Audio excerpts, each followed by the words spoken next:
Hey guys, welcome back to Rcology104. Today we're going to be upgrading the Stampede another time with the RPM front shock tower. Now, a couple weeks ago, I crashed this thing into a curb and it broke the rear skid plate in half. So I fixed that, but I need a new part for the chassis because the thing that holds it to there's two screw holes that hold it to the shock tower broke. So I'll have to replace that. Now, since I broke it, it was in pieces, so I just left it like this for the video. So all you need is the front part to do this. But to get it to this state, you have to undo these two screws from the caster block right here. Detach this from the servo, and then you're good to go. You got this. So we'll set this off to the side. Don't need that. Now when we open this, we obviously get the shock tower, some RPM stickers, and this little piece of paper that is useless. Let's get on into it. So to start, let's undo these two screws here to take off the body posts. Now that that is done, we'll undo this screw here and this screw here.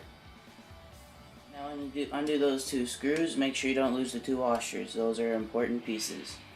Next, you want to undo this screw here and then this screw here. That's what holds it to the caster block.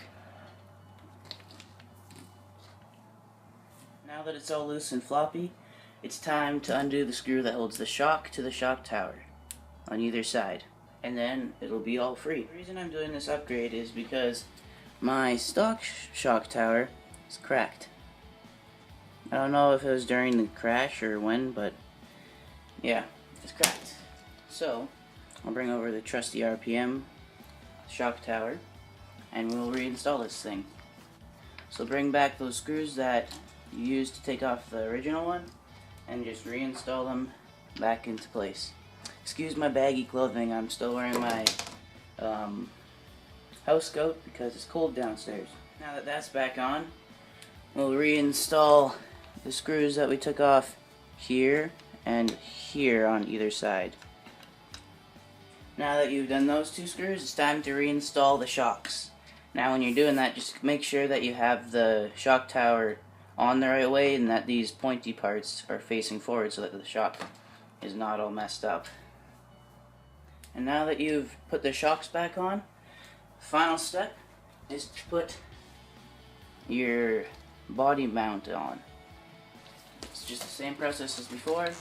Put the screws back in, then you should be done.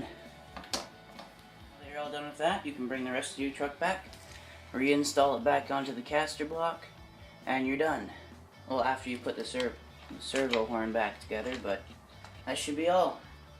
Thanks for watching, folks. Stay tuned for the rest of the upgrades because I got a lot here off to the side, so stay tuned for some more videos. Thanks a lot.